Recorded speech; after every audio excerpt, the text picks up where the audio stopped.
Asal-usul Kota Bandung. Kisah dari Provinsi Jawa Barat. Bandung adalah sebuah kota yang menjadi pusat pemerintahan Provinsi Jawa Barat.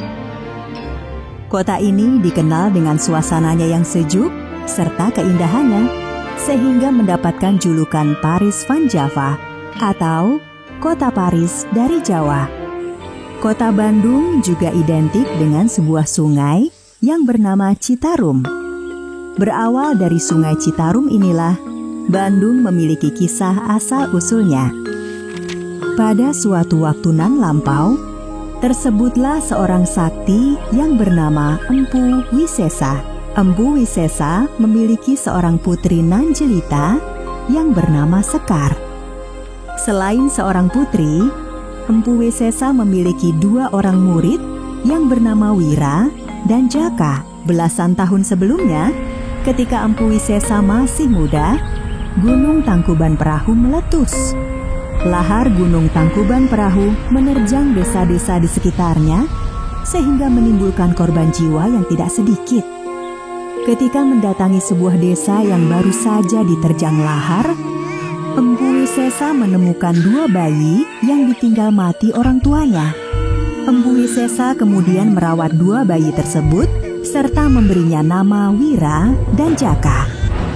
Sementara itu, lahar Gunung Tangkuban Perahu masih terus menyala hingga belasan tahun berikutnya. Selain merawat Wira dan Jaka dengan penuh kasih sayang, Empu Wisesa juga mengajarkan berbagai ilmu kepada keduanya. Bukan hanya ilmu bela diri, Empu Wisesa juga mengajarkan tentang kearifan hidup. Meskipun tanpa diawasi oleh Empu Wisesa, Wira tetap berlatih dengan tekun dan penuh semangat. Sedangkan Jaka, kerjanya hanya bermalas-malasan ketika tidak ada Empu Wisesa. Suatu hari, Jaka menemui Empu Wisesa. Jaka, apakah ada yang penting sehingga kau meminta berbicara 4 mata denganku? Benar, Empu. Ananda ingin menyampaikan sesuatu yang penting. Dan apakah yang penting itu? Ananda ingin melamar Adinda Sekar. Semoga Empu tidak keberatan dengan permintaan Ananda ini. Baiklah. Kamu dan Sekar sudah sama-sama dewasa. Sudah saatnya menikah.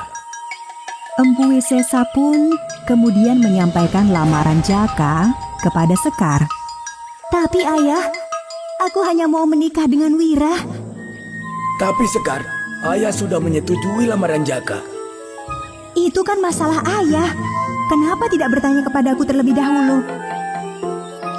Mendengar jawaban putrinya, Empu Wisesa pun pergi keluar rumah, berjalan-jalan sambil memikirkan jalan keluar. Hingga Empu Wisesa melihat dari kejauhan lahar Gunung Tangkuban Perahu yang masih menyala. Lahar itu ternyata masih memberikan ancaman bagi daerah di sekitarnya. Lahar Gunung Tangkuban Perahu yang menyala-nyala itu sepertinya memberikan jalan keluar bagi Empu Wisesa.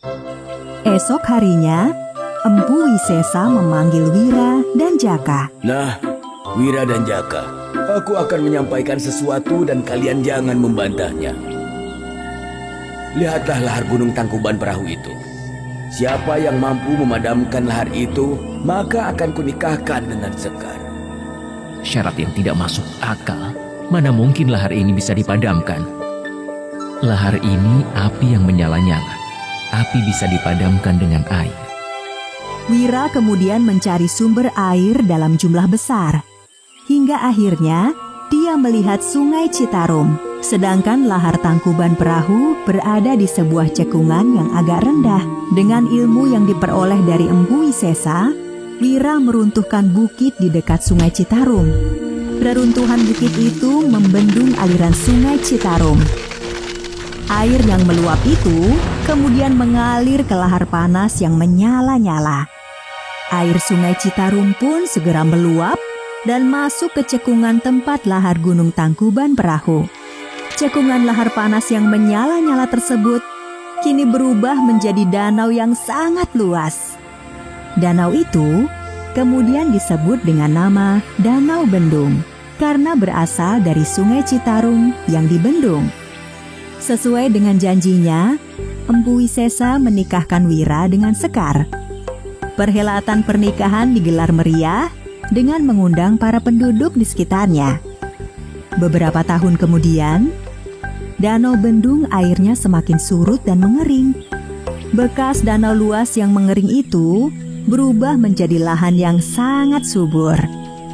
Wira dan Sekar pun pindah ke lahan yang subur itu.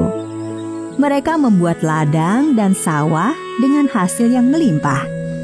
Bukan hanya Wira dan Sekar yang pindah ke lahan bekas lahar tersebut, warga lainnya banyak yang berdatangan. Mereka bercocok tanam dan mendapatkan hasil yang melimpah.